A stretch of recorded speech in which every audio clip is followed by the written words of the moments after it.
이스라엘은 6월절을 지난 다음 날부터 하루씩 계산을 하여 50일이 되는 해를 절기로 지킵니다.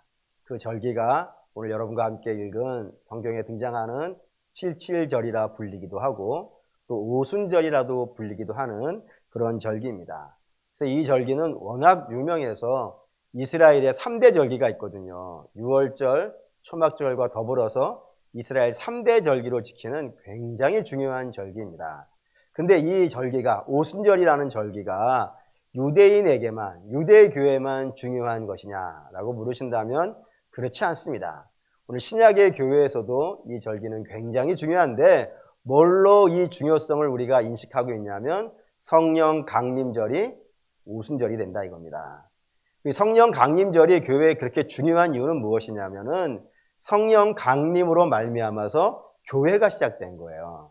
그러니까 교회가 이 땅에 세워진 것은 성령 강림이 임하시던 날이었다 이겁니다. 그런 식으로 본다면 교회의 생일이 언제가 되는 거예요? 성령 강림절이 교회 생일이 된다 이겁니다. 그런 의미에서 굉장히 중요한 절기입니다. 그래서 우리 믿음의 선배들은 이 부활절을 지나고 나서 50일이 계수되어지는 날까지 이 기쁨의 50일이라고 하는 사업을 종종 진행하였다라고 교회사에 기록이 되어져 있어서 저도 이번에 좀 한번 해봤으면 좋겠다라는 생각을 좀 가졌습니다. 그렇게 된 이유는 당연히 우리가 코로나를 거쳐오면서 좀 교회가 많이 위축되어진 것도 사실이고 또 뭔가 좀 새로운 변화를 일으켜야 우리가 앞으로 좀 더 진행해 가는데 좀 동력이 되지 않겠는가라는 생각이 들어서 그런 마음으로 이 50일 행사를 기획을 했습니다. 그리고 이 기간 동안에 어떻게 하면은 우리 성도 여러분들과 저만 하는 게 아니라 우리 모두가 어떻게 한번 이 성령이 임재하시는 50일 날이 되는 그때까지 한 마음으로 할 수 있는 것들이 무엇일까라고 하면서 기도하면서 생각해 봤더니 제가 얻은 답이 말씀 읽는 것이고 또 기도하는 것이고 사랑 나누는 거라 이겁니다.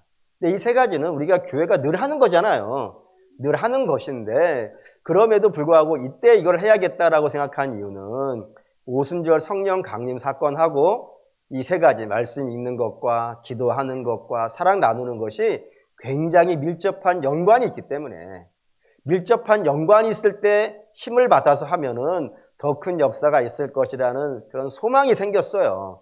그래서 여러분에게 이걸 어떻게 하면 좀 더 잘 전해드릴 수 있을까? 그냥 제가 지난주에 그냥 당대상에서 선포한 것 그냥 알아서 하시라 라고 하기는 좀 약하니까 오늘 한 주 예배를 동원하여서 설교를 진행하려고 합니다. 그러니까 여러분들이 오늘 제가 전하는 말씀을 기반 삼으셔서 말씀 읽고 기도하시고 사랑 나누셔서 그 어느 때보다도 좀 은혜롭게 이 50일 기간들을 잘 보내셨으면 하는 바람에서 준비했으니까 경청하여 주시고 다음 주부터는 다시 원래 가던 로마서를 진행하도록 하겠습니다. 먼저는 말씀입니다. 제가 이런저런 분들에게 옛날부터 한 번씩 물어봤어요. 뭐라 물어봤냐면은 오순절이 무슨 날인지 아십니까? 라고 물어보면 되게 많은 분들은 이렇게 답을 합니다. 뭐라고요? 성령 강림절입니다. 그럼 제가 반문을 하죠. 뭐라고 반문하냐면 성령 강림은 신약 사건이고 오순절은 우리가 성경에서 읽었다시피 이미 구약에서부터 있었던 사건 아닙니까? 그러니 구약에서 등장하는 오순절의 개념을 한번 이야기해 주시죠 라고 제가 물어봤어요. 옛날부터 물어봤어요. 요즘에만 물어본 거 아니에요. 그러면 다들 뭐라 하시냐면은 아무 말을 안 하시는 거예요. 네가 맞춰봐라. 그거지. 나는 아는데 네가 맞춰봐라. 모르는 네가 맞춰봐라 라고 하는 표정을 짓고 계시길래 제가 맞춰드렸어요. 출애굽기 19장 1절입니다. 읽을게요. 이스라엘 자손이 애굽 땅을 떠난 지 3개월이 되던 날 그들이 시내 광야에 이르니라. 이스라엘이 애굽에서 출발을 했어요. 출애굽을 했어요.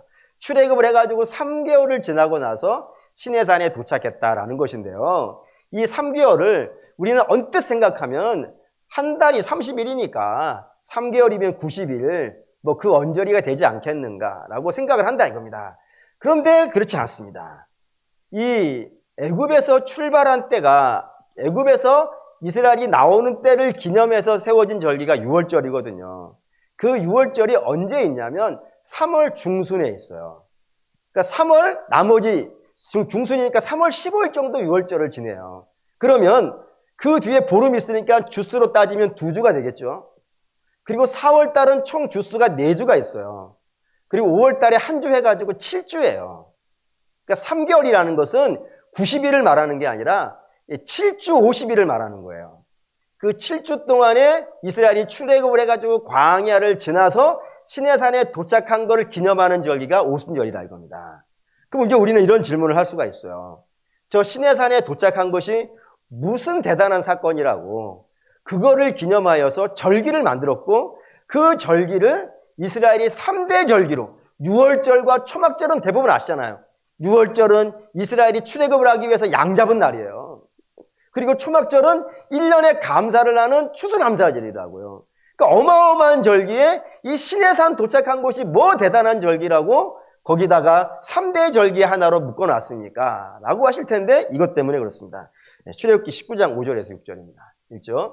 세계가 다 내게 속하였나니 너희가 내 말을 잘 듣고 내 언약을 지키면 너희는 모든 민족 중에서 내 소유가 되겠고 너희가 내게 대하여 제사장 나라가 되며 거룩한 백성이 되리라. 너는 이 말을 이스라엘 자손에게 전하니라. 예.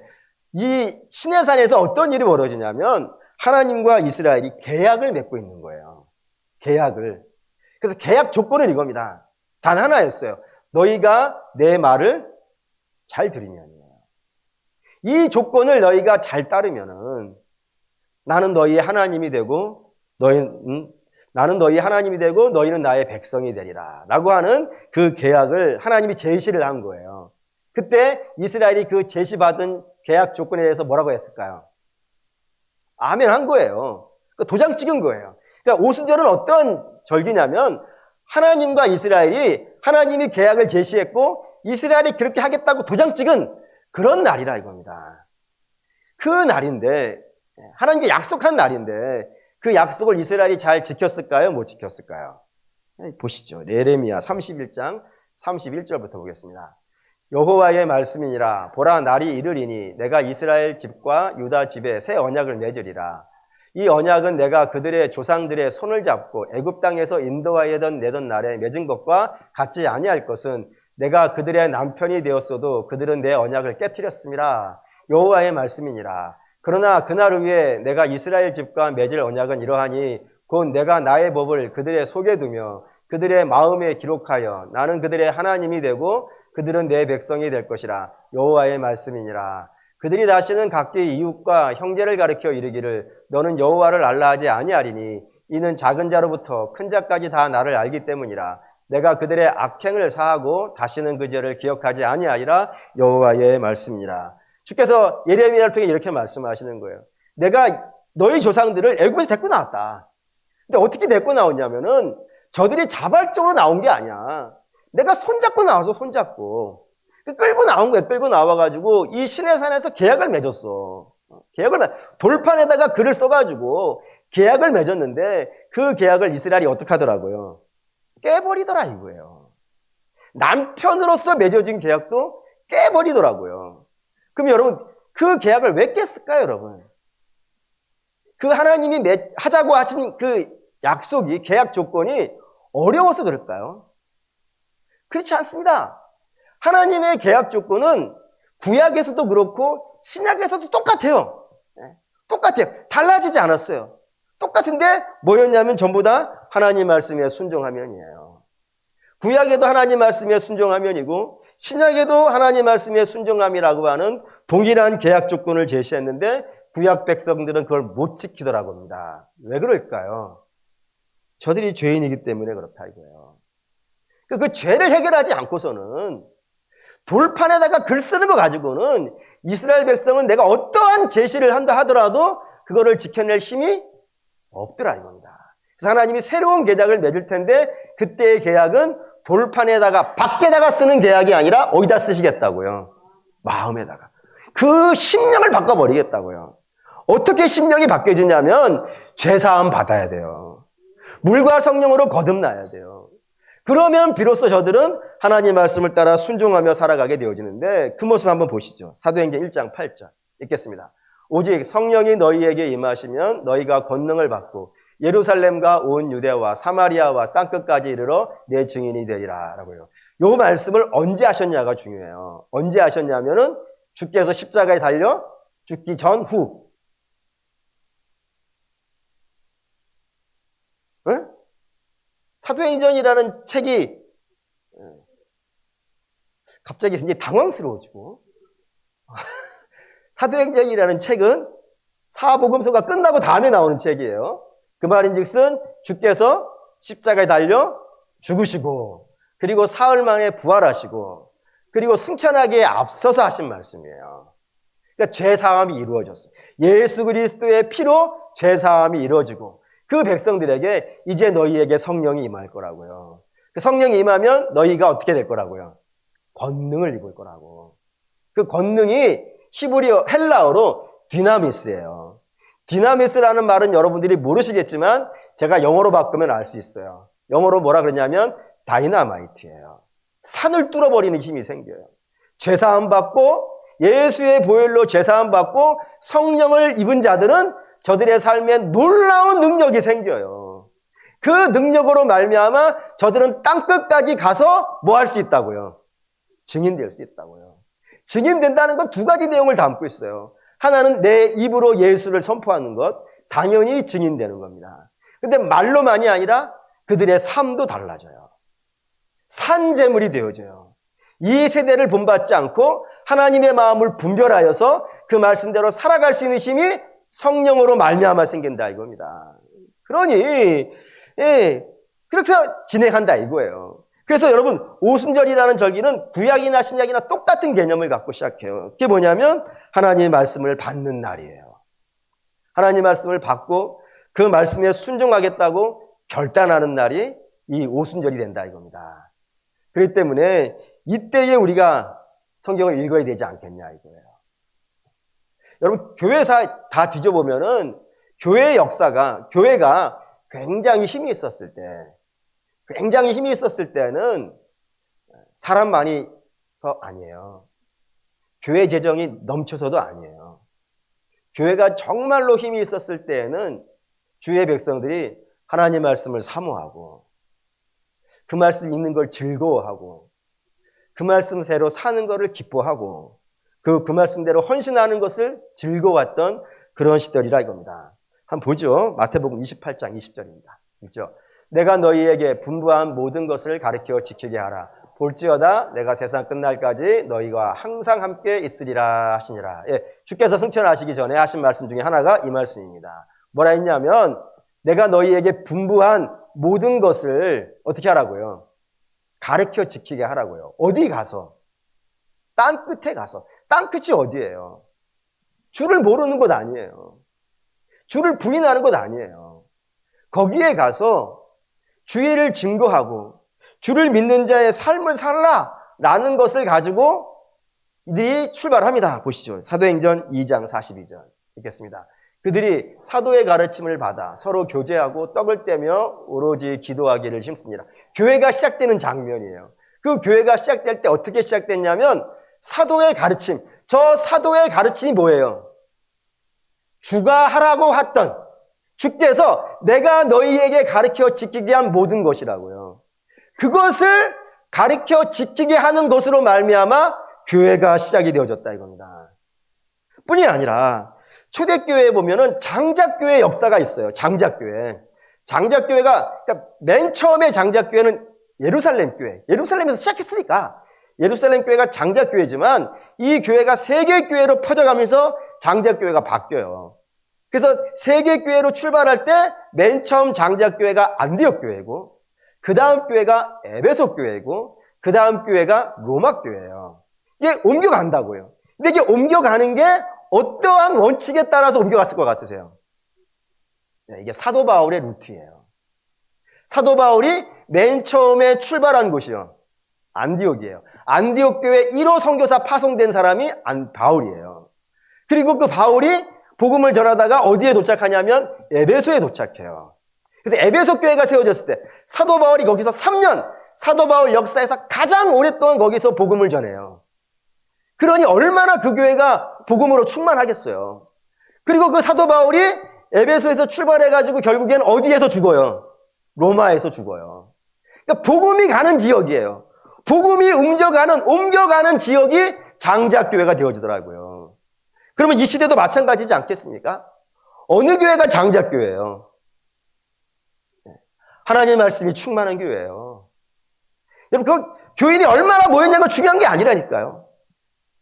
얼마나 많은 사람들이 모였냐가 그게 중요한 게 아니라 그 교회 성도들이 하나님 말씀 사모하고 그 말씀이 있는 것 즐거워하고 그 말씀 사로 사는 것, 그러다가 또 때로 힘들고 어려운 일을 만나는 것조차 영광으로 알고 있는 교회, 그 교회가 이 시대의 장작교회 되지 아니하겠냔 말입니다. 종교개혁도 마찬가지였어요. 처음에 종교개혁이 일어나기 전에 성경은 어떠한 언어로 쓰여져 있었냐면 라틴어라는 성경으로 쓰여 있었어요. 헬라어도 아니고 히브리어도 아니에요. 그거를 히브리어를 라틴어로, 그리고 헬라어를 라틴어로 번역해서 읽었어요. 이게 불가타역이라고 하는 성경이 있는데 그게 정경이었어요. 그걸로 읽은 이유가 있어요. 그걸로 읽은 이유는 뭐냐면은 우리식으로 말하면 이런 겁니다. 선비가 어떤 글을 읽어요?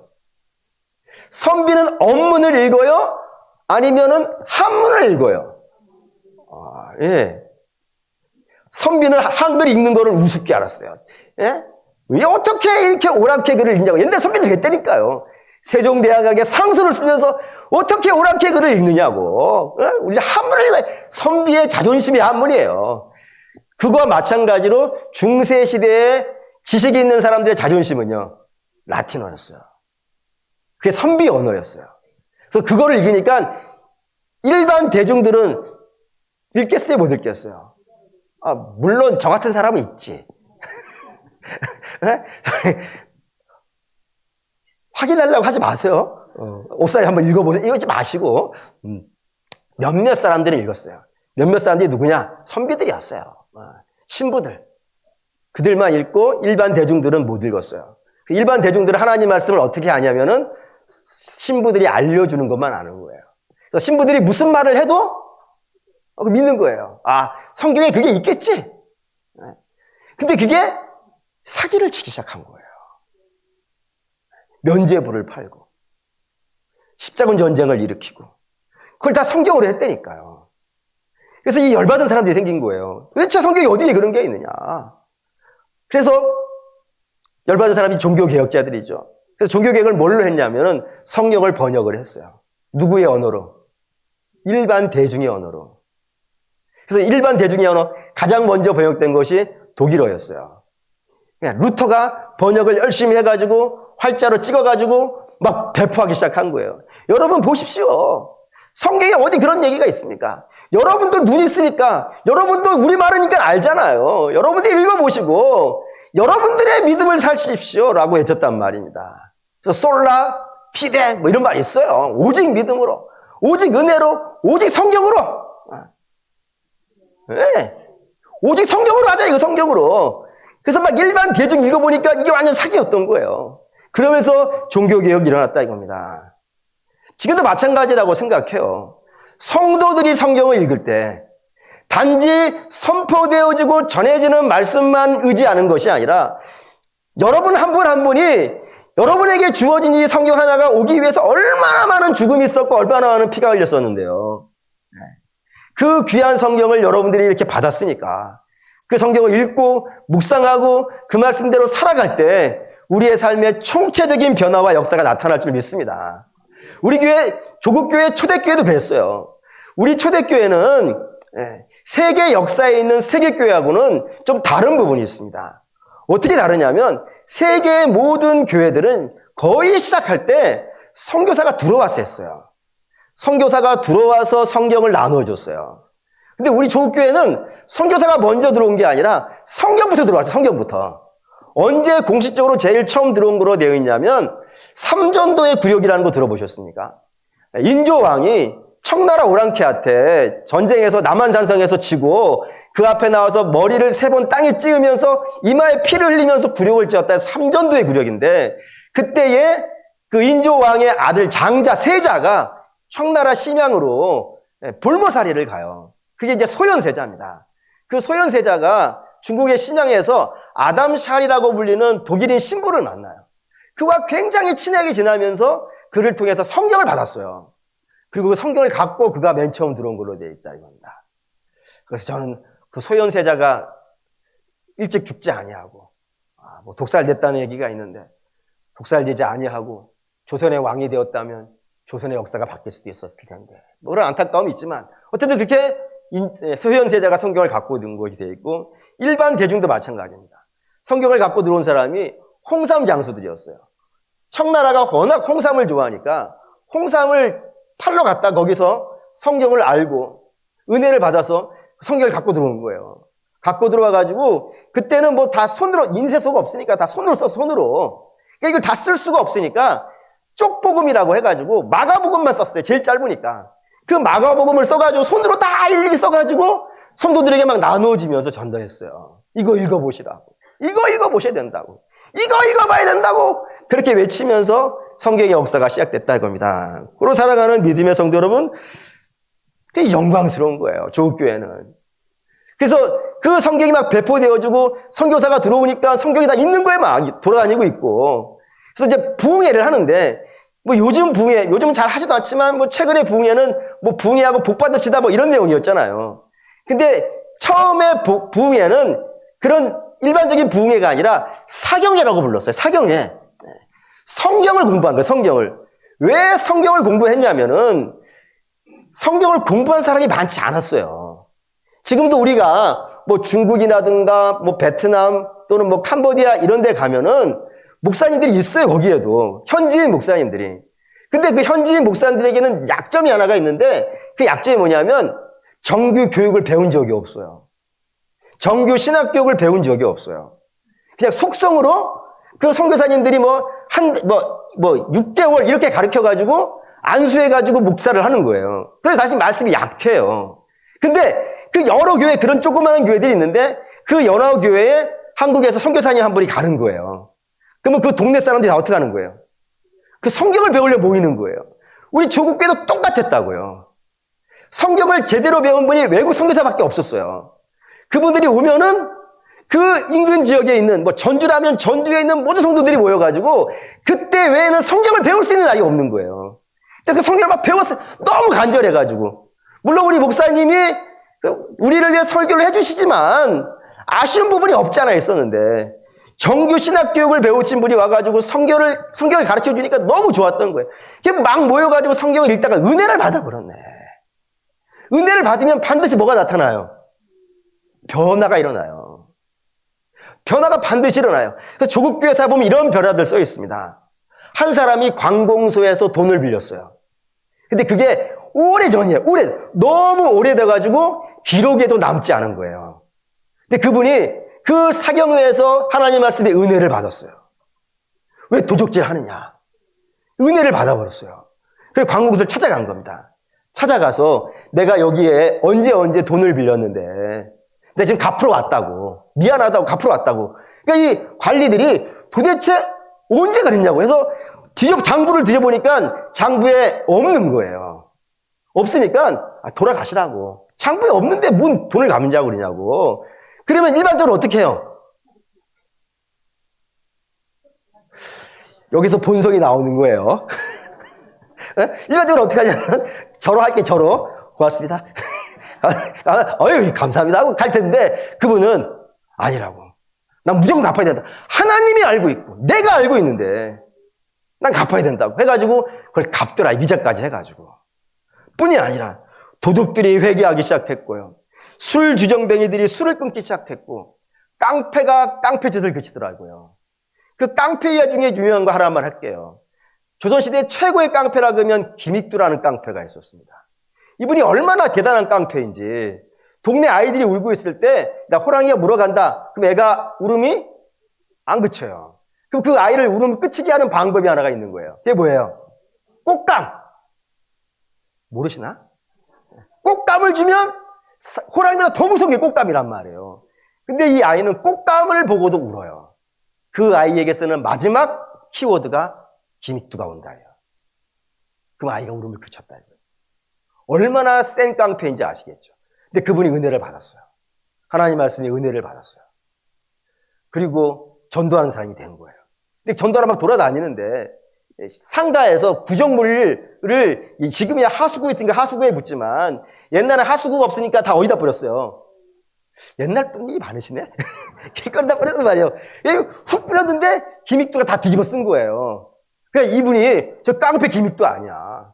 난 이제 죽었어. 저 이 성격을 내가 아는데. 그랬더니 기믹도가 딱 쳐다보니 하는 말이 뭐냐면 예수는 내가 믿고 복은 당신이 받았다고. 그래서 웃으면서 가더라 이거예요. 변화가 있었어요.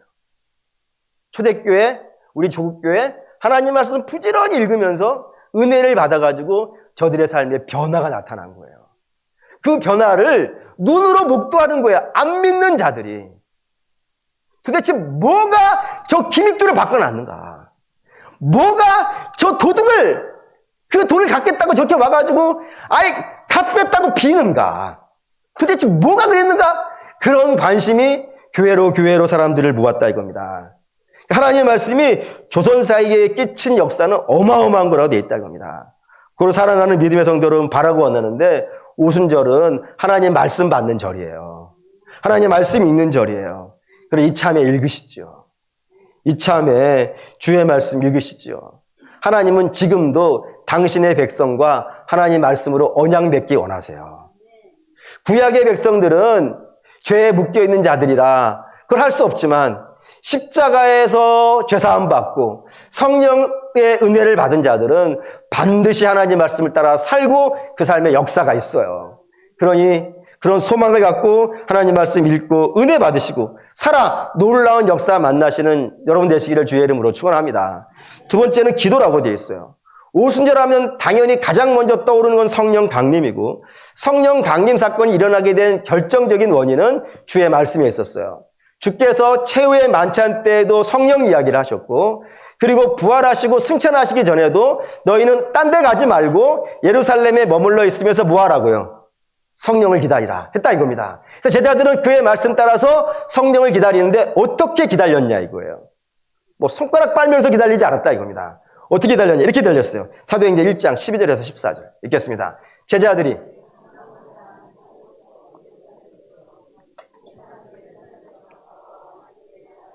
길이라 들어가 그들이 유하는 다락방으로 올라가니 베드로, 요한, 야고보, 안드레와 빌립, 도마와 바돌로메, 마테와 및 알페오의 아들 야고보, 셀롯인 시몬, 야고보의 아들 유다가 다 거기 있어 여자들과 거기에 예수의 아우들과 더불어 마음을 같이하여 오로지 기도에 힘쓰니라.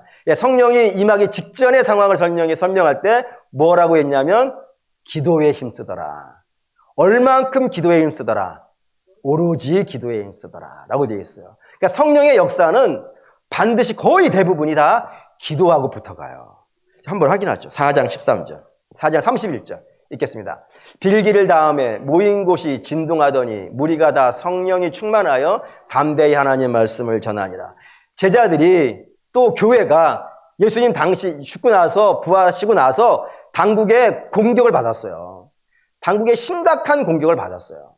그런 어려움에 있을 때 제자들이 하나님 앞에 가서 기도한 겁니다. 뭐라고 기도했냐면 하나님 우리 저들의 폭압에 굴복하지 않게 하시고 담대히 하나님 말씀을 전하게 하여 주시옵소서라고 기도했다고요. 그 기도했을 때 어떤 일이 벌어지더라고요. 성령이 충만하게 임하여지더라고요. 성령 충만하게 임하여지는 거 있다 이겁니다. 8장도 볼까요? 8장 사도행전 8장 읽겠습니다. 예루살렘에 있는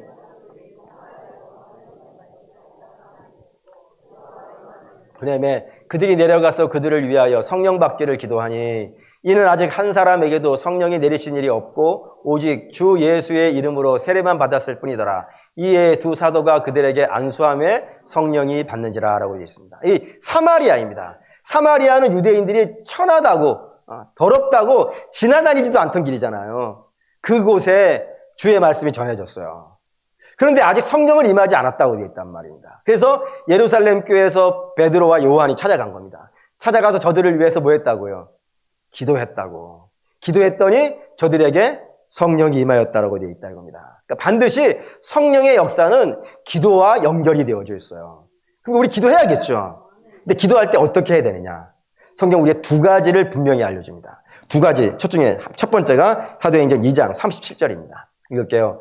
그들이 이 말을 듣고 마음에 찔려 베드로와 다른 사도들에게 물어 이르되 형제들아 우리가 어찌할꼬 하거늘 베드로가 이르되 너희가 회개하여 각각 예수 그리스도의 이름으로 세례를 받고 죄사함을 받으라 그리하면 성령의 선물을 받으리니 했습니다.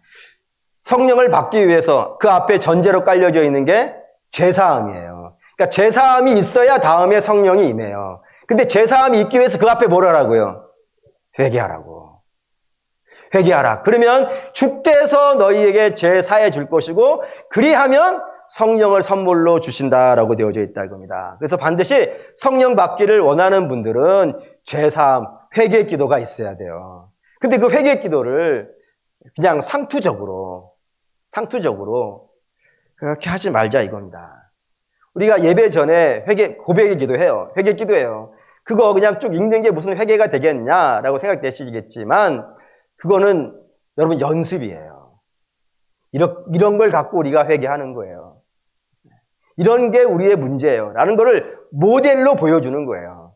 그래서 여러분 그 모델을 갖고 여러분들을 점검해 보셔야 된다 이겁니다.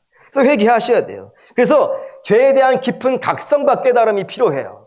그래서 죄에 대한 깊은 각성과 깨달음 속에서 회개가 나와야 되는지 그게 진정한 회개되지 않겠습니까?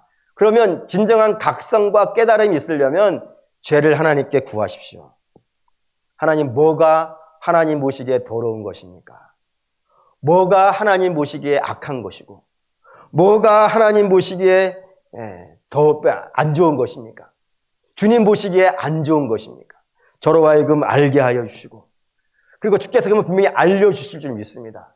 그럼 알려주신 걸 갖고 여러분들이 구체적으로 회개하셔야 돼요. 구체적으로. 그러면 주께서 우리의 죄를 약속대로 죄 사함을 주실 것이고 또 약속대로 우리에게 성령을 부어주시리라 믿습니다. 첫 번째고요. 두 번째는 사도행전 1장 13절에서 14절입니다. 읽을게요. 들어가 그들이 유하는 다락방으로 올라가니 베드로, 요한, 야고보, 안드레와 빌립, 도마와 바돌로메, 마테와 알페오의 아들 야고보, 셀로진, 시몬, 야고보의 아들 유다가 다 거기 있어 여자들과 예수의 어머니 마리아와 예수의 아우들과 더불어 마음을 같이하여 오로지 기도에 힘쓰더라 했습니다. 다시 읽었는데 다시 읽은 이유는 저기 더불어 마음을 같이하여라는 이 말을 한 번 더 여러분에게 강조하고 싶어서 그렇습니다. 왜 저 말을 강조하냐면 사도들이 지금 교회가 성령을 받기 직전에 더불어 마음을 같이하여 기도했다고 했는데 저 말이 저기에 쓰여져 있는 이유는 저 앞에 등장하는 사람들 있잖아요. 저 앞에 등장하는 사람이 더불어 마음을 같이 할 수 없는 사람이기 때문에 그렇습니다. 뭘 보면 아냐면 일단 기본적으로 예수님의 제자들은 예수님 앞에 놓고도 싸우던 자들이에요. 심지어는 어디서도 싸웠어요? 최후의 만찬 때에서. 지금 포도주를 내 피라, 내 살이라, 이거를 먹고 나를 기념하라, 그러는 자리에서도 싸우던 사람들이에요. 그런 사람들이 모여 있는 겁니다. 뿐만 아니라 여기에는 많이 배운 자도 있고요, 많이 못 배운 자도 있어요. 또 이 중에는요, 나이가 많이 든 분도 있고요, 나이가 연소한 분도 있어요. 또 여기에는요, 남자도 있고요, 여자도 있어요. 갈등을 생길 수 있을 만한 모든 여지를 가지고 있는 사람들이 있어요. 부자도 있어요, 가난한 자도 있어요. 또한 민족의 반역자라고 불리는 세리 같은 사람도 있어요. 마태가 그렇죠. 그런데 민족의 반역자, 세리를 민족의 반역자로 여겨가지고 철천지 원수로 삼은 독립운동가도 있어요. 그게 셀로딘이라고 불리는 사람입니다. 그런 사람들, 그러니까 성향이 안 맞고 만나면 싸우고 할 만한 사람들이 다 모여 있어요. 그리고 가장 심각한 사람이, 저는 이제 제가 가장 심각한 사람이라고 생각하는 사람이 저 예수의 어머니 마리아와 예수의 아우들이에요. 근데 제가 왜 저 사람들을 심각하게 생각하냐면 이런 이유 때문입니다. 제 아버지가 계세요. 근데 형제가 있다 합시다. 형제, 예수의 형제라니까. 예수의 형제가 있어요. 제 형제가 있어요. 근데 그를 따르는 제자들이 있었는데 그 제자들이 내가 당신을 지켜드리겠습니다 라고 얘기했단 말이에요. 그러면 어떻게 해줘야 되는 거예요? 지켜줘야 되는 건 아니겠어요. 근데 그 제자들이 내 형을 지켜준다고 해놓고 버리고 도망가 버렸어요. 왜? 자기 살겠다고. 그래서 우리 형이 죽었어요. 그러면 제 마음은 어떻겠어요? 그런 사람과 같이 있을 수 있겠습니까? 아니, 당신들 지켜준다고 했잖아. 지켜준다고 했는데 당신들 지켰어? 다 도망갔잖아. 죽으라고 도망갔잖아. 그런 사람들이야 이거예요. 근데 그런 사람들이 지금 어떻게 하고 있다고요? 더불어 마음을 같이하여 오로지 기도하는데 힘쓰더라고요. 여러분, 기도 그렇게 하셔야 돼요. 기도 내 마음에 맞는 사람들과 같이만 하는 것이 아닙니다. 기도는 마음에 맞는 사람들과도 해야 되는 것이지만 마음에 안 맞는 사람들과 같이 하는 거예요. 아니, 여러분 아시지 않습니까? 한 부모 밑에서 태어난 자식들도 같지 않아요. 마음이 안 맞아요. 근데 저와 여러분 여기 계시는 분들은 다 생판 나만이에요. 살아온 것도 배운 것도 경험한 것도 다 달라서 어떻게 마음이 같을 수 있겠어요. 그런 사람들이 함께 모이는 거예요. 함께 모여서 주께 간절히 기도하는 거라 이겁니다. 마음을 같이 해서요. 그러니까 바라고 원하는데 신도회로 같이 모여주세요. 신도회 모인다고 할 때 같이 모여주세요. 나 누구랑 안 친한데 안 친한 사람하고 같이 하는 거예요. 구역으로 모여주세요. 청년회로 모여주세요. 같이 모여서 해주세요. 또 학생회로 같이 모여서 마음이 안 맞는 사람들끼리 함께 모여서 주의 영광을 꿈꾸면서 같이 기도하는 거예요. 그런 소망이 있으셔야 돼요. 그런 마음, 에스더로 모이시고 한나로 모이시고 또 새벽에 모이시면 뭐 더없이 즐겁고 감사하고 기도책 나눠드렸지 않습니까 이번에? 그 기도책 만들으라고 그 준비하시는 분들은 정말 했었어요. 여러분들이 이제 한 장 한 장 넘어가는 것 같지만 그거 준비하신 분들은 정말 애를 많이 썼어요. 그 문장 하나하나 만들기 위해서 참 많이 애를 쓰셨어요. 그 정성 들여져 있는 것들이니까 여러분들이 하루에 한 장씩 꼬박꼬박 같이 읽으면서 온 교인이 함께 좀 기도해 주세요. 분명히 성령이 임하기 직전에 성향이 맞지 않고 생각이 다른 사람들이 더불어 함께 모여서 오로지 기도에 힘쓰고 있었을 때에 성령이 임하는 걸로 되어 있다 이겁니다. 우리 교회도 그런 기도의 역사가 나타나기를 주의 이름으로 축원합니다. 세 번째는 흘려보내는 사랑이라고 되어 있어요. 흘려보내는 사랑. 주가 죽으셨다가 부활하셨어요. 그리고 첫 번째 만난 사람들이 여자였는데 그 여자들에게 이렇게 말씀하셨어요. 마태복음 28장 10절입니다. 읽죠. 이에 이르시되 무서워하지 말라. 가서 내 형제들에게 갈릴리로 가라 하라. 거기서 나를 보리라 하시니라. 갈릴리로 다 가라. 거기서 만나자라고 얘기했어요. 그래서 여자들이 가서 얘기했어요. 갈릴리로 가자고. 그래서 갈릴리로 갔어요. 갈릴리에 가서 주님 기다리는데 자기들이 생각한 만큼 빨리 오지 않으신 거예요. 그래서 베드로가 에이 나는 물고기나 잡으러 갈래 하고 나가버리니까 제자들도 따라 나갔어요. 나가서 막 물고기를 이스라엘은 어부지를 그물질을 밤에 하니까 밤새 하거든요. 밤새 그물질을 했는데 거두는 것이 없었어요. 그래서 해가 뭐 조금 올라가는 뭐 그럴 만한 때 아침에 동력이 조금 떠올려 어두침침할 때 이제 그만하자 하고 들어가는 때에 저 멀리서 누군가 이야기를 하는 거예요. 지금 많이 잡았냐? 라고 물어보는데 우리 아무것도 못 잡았습니다. 라고 얘기를 한 거예요. 그러자 그 멀리서 들리는 음성이 야 그물 배 오른편에 던져봐 라고 한 거예요. 그래서 배 오른편에다가 오른편이 이쪽이죠. 오른편에다가 그물을 확 던졌더니 물고기가 어떻게 됐다고요? 어마어마하게 올라온 거예요. 그때 제자들이 깜짝 놀란 거예요. 왜 놀랐을까요? 이런 일이 한 번 더 있었기 때문이에요. 그때가 언제냐면 예수님이 처음 베드로를 만나던 날. 베드로가 예수님 설교하고 있을 때 아침에 이렇게 들어오지 않습니까? 들어올 때 많이 잡았냐? 밤새 일을 했지만 못 잡았습니다. 깊은 데 가서 던져라. 그래서 베드로가 내가 알고 있기로는 깊은 데에 물고기는 없지만 말씀에 의지해서 던지겠습니다 하고 해가지고 그물을 던지지 않습니까? 그때 어떻게 됐다고요? 어마어마하게 얻었다고요. 그래서 혼자 다 끌어올릴 수 없어가지고 친구들 불러가지고 같이 끌어올렸다고 되어 있어요. 그 장면이 주님 부활하시고 나서 한 번 더 있었다 이겁니다. 그러니 제자들이 된 거 아니겠어요. 주님인갑다. 베드로도 주님인갑다 해가지고 옷을 대충 입고 물에 딱 뛰어내려가지고 주님께 갔더니 주께서 물고기 잡은 거 좀 갖고 와봐. 그랬더니 베드로 갖고 왔어요. 그거 갖고 뭐 하시는 거예요? 셰프. 예수님이 셰프 하셔서 제자들을 먹여주셨다 이겁니다. 여러분 여기서 우리 주님의 모습이 하나가 등장해요. 그게 뭐냐면 제자들 빈손이었어요. 아무것도 얻지 못하였어요. 그 아무것도 얻지 못하던 자들을 채워주신 분이 주님이세요. 또 뿐만 아니라 저들의 허기진 육체도 채워주시는 분이 주님이라 이겁니다. 그들의 속도 채워주고 배도 채워주시는 분, 사랑의 주님이라 이겁니다. 이 사랑을 먹고 마신 자들이 주의 제자들이에요. 그러면 그 사랑을 입고 먹은 자들은 어떻게 해야 되겠습니까? 어떤 모습으로 살 것 같습니까? 당연히 그걸 흘려보내는 것으로 산다 이겁니다. 그래서 저들이 가장 열심히 흘려보낸 것이 뭐냐면 복음 전하는 거였어요.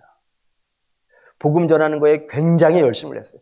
여러분, 그게 복음을 전하는 게 사랑이에요. 여러분, 진리를 전하는 것보다 더 큰 사랑이 어디 있겠어요? 여러분, 진리를 몰라서 헤매는 사람들을 본 적이 있으십니까? 네. 사랑을 만나본 적이 없어가지고 헛된 것이 나를 사랑하는 것처럼 거길 쫓아다니다가 인생 망치는 사람들이 얼마나 많이 있어요. 물질 따라갔다 망하고 세상 권세 따라갔다 망하고 최근에는 뭐 이단 따라갔다 망했다고 하는 사람들이 막 TV에서 보여주고 그러잖아요. 여러분, 우리가 복음을 제대로 증거하지 아니하면은 여러분, 이 땅에 있는 사람들이 망해요. 곤고해져요. 가장 큰 사랑은 주님 부활하신 분이라는 사실. 복음을 외치는 게 가장 큰 사랑을 나누어 주는 것이라는 사실을 기억하셔야 됩니다. 그래서 예수님의 부활을 제일 처음 목도했던 만났던 3명의 여인은 교회로 뛰어가서 주님 부활하셨다고 외쳤어요.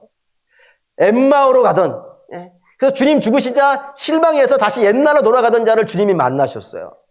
그 만난 감격에 겨워가지고 저들은 다시 교회로 뛰어와서 주님 만나지 못한 자들에게 예수님 부활하셨다고 외쳤어요. 또 예수님 제자들이 다 주님 부활을 만났는데 유독 한 명의 제자만 못 만났어요. 그가 누구냐면 도마예요. 도마는 주님 임하시는 그 자리에 있지 않고 딴 데 어디에 정신이 팔려서 그런지 몰라도 딴 데 가 있었기 때문에 만나지 못했어요. 그런 자를 향해서 이 교회가 그 한 사람에게 주님 부활하셨습니다라고 외쳐요. 근데 도마가 그 제자들의 이야기를 듣고 주님의 부활을 믿어야 안 믿어요? 안 믿어요. 그가 언제 믿어요?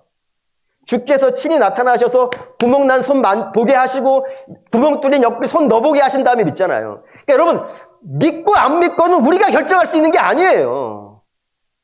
제자들도 전했는데 도마가 그 주님의 수많은 기적을 본 도마도 안 믿는 것을 보면은 우리가 전한다고 믿는 것, 불가능해요. 믿게 하는 것은 우리 주님의 역사인 줄 믿습니다. 근데 전하는 거는요, 우리 주께서 우리에게 전하신 거예요. 하라 하신 거예요. 그럼 우리는 부지런히 전하는 거예요. 이단이 전도에 열심 내고 있는 이 시대예요. 성도들은 다 숨어버렸어요. 그렇지 않기를 바랍니다. 생명을 전하는 것, 진리를 전하는 것에 우리가 열심을 내는 것, 사랑 나누는 겁니다. 그거 하시고, 두 번째는 소유도 나눴다고 되어 있어요. 사랑의 공동체 만들었어요. 부활을 만난 거예요. 이 세상에 육신이 전부가 아니라 우리에게 또 다른 세계가 있다는 걸 봤어요. 그렇기 때문에 육신에 있는 것들을 깨가지고 나누는 역사를 만들더라 이겁니다. 여러분, 우리도 부활을 믿습니다. 할렐루야. 갑자기 걱정스러워졌어요. 부활을 믿습니다에 이 정도로 연약한 아멘이 나올 거라고는 크게 아멘이라고 생각합니다. 다시 한번 해보죠. 우리는 부활을 믿습니다. 그러면 우리 나눌 수 있어야 돼요. 나눌 수 있어야 돼요. 우리 교회 하죠. 우리 교회 이미 봄에 늘 하던 대로 농촌교회에다가 적지만 헌금들 보냈어요. 이제 5월 되면 좀 더 할 예정이에요. 5월에는 어린이들에게도 나눌 것이고 청년과 학생들에게도 나눌 것이고 우리 교회뿐이 아니라 우리 교회 밖에 있는 아중초등학교나 옹골 중학교에도 나눌 거예요. 그리고 또 어른들에게도 좀 나누고 좀 이렇게 모두가 좀 나누는 시간들 됐으면 좋겠습니다. 근데 이거는 우리가 기본적으로 하고 있는 것들이고 제가 우리 교구장들에게는 이런 거 좀 하라고 했습니다. 교구별로 모여서 함께 연합 예배를 드리고 그리고 선물을 좀 잘 준비를 해서 좀 나눕시다. 재정은 지원해 줄 테니까 온 교구 식구들이 함께 모여서 선물 꾸러미를 만들고 그 선물을 나누어 줄 사람은 여러분들이 각자 뭐 알아서 정하면 되겠죠. 교회에 장기 결석하시는 분이든 또 아프신 분이든 또는 뭐 전도 대상자든 어떤 선택은 여러분들의 결정에 있는 거니까 먼 데 있는 사람이든 여러분들이 선물을 잘 꾸러미를 만들고 그 안에 사랑의 편지를 쓰고 그 선물을 가지고 기도하고 그렇게 나누는 시간 이런 거 연습이에요. 그래서 연습하는 겁니다. 연습하시고 실제는요. 여러분 각자의 삶의 지경에 가서 여러분들께서 좀 나누고 그래서 우리 안에 있는 부활의 기쁨이잖아요.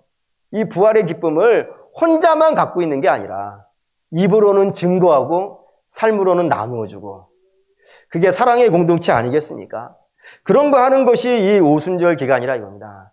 바라고 원하는데 믿음의 성도 여러분 바라고 원하는데 하나님 말씀 읽으시고 은혜 받으시기 바랍니다. 그리고 기도하셔서 성령 충만하기 바라시고 그리고 그런 기쁨들이 여러분들에게 입과 삶으로 나누어지는 나눌 만한 사랑이 넘치는 그런 저와 여러분 되시기를 주의 이름으로 축원합니다. 아멘.